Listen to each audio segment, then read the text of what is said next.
Okay, we're back again at dito po sa World Trade Center para po sa IceJack. At syempre kasama po natin ngayon kanina, na-interview po natin si Undersecretary. Ngayon naman po, isa po sa kasama po nila mula po sa National Dairy. Walang iba po ang aking kaibigan at napakagandang balita po para sa inyo sa darating na October 29. At syempre kasama rin din siya dito sa IceJack. Walang iba kundi si Mr. Ian Ian Agbayani, sorry. Okay po. Magandang tanghali po sa IceJack at magandang tanghali po Sir Falcon. Maraming salamat sa pag-invite sa amin ngayon sa exhibits today. Pag-usapan po muna natin ang IceJack. Dito, Masayang-masaya po ang National Dairy na kami ay nakaparticipate dito. ang daming libre. Yeah po. At alam naman natin kasi talaga, ang ice cream associated yan sa mga masasayang memories. Yes.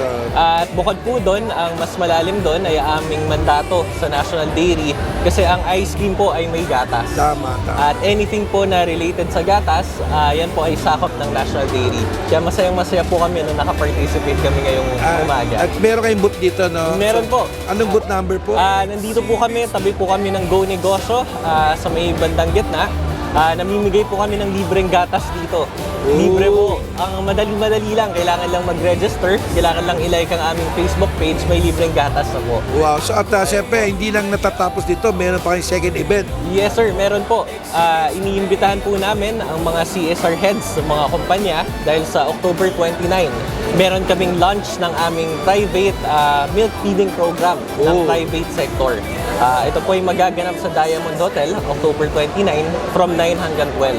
Wow. So, ito po kasi nakikita namin, marami tayong supply ng gatas. Na po.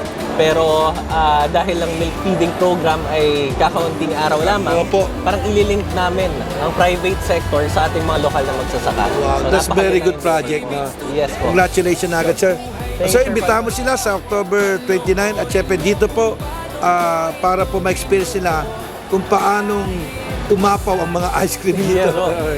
Inianyayahan ko At po ang gatas. lahat. Yes po sir. Inaanyayahan po namin ng lahat dito sa IceJack sa World Trade Center. Kung kayo po ay mahilig sa ice cream, pumunta po kayo. Kung hindi kayo mahilig, pumunta rin po kayo at may hilig din kayo dahil napakaraming libre pong mga gatas at ice cream dito. Sunod naman po ang sa aming private sector milk feeding program sa October 29. Ito po ang details ko para po mapadalan po namin kayo ng invitasyon. Maraming salamat Meron po. ba yung mga website, sir, na pwede lang puntahan? Meron po ang nda.da.gov.ph at ang aming Facebook page sa National Dairy Authority. Alright, maraming salamat, sir. Maraming salamat Ito po po, si Sir Brother Hernan Falcon. Nagpapasalamat tayo sa ating major sponsor, ang BNews, Swedish at BSCI. At syempre po, sa ngalan po ng aming executive producer, Mr. Rick Angeles. Ito po si Brother Hernan Falcon. Nag-uulat po dito sa World Trade Center para po sa IceJack First Edition. God bless you. Salamat po.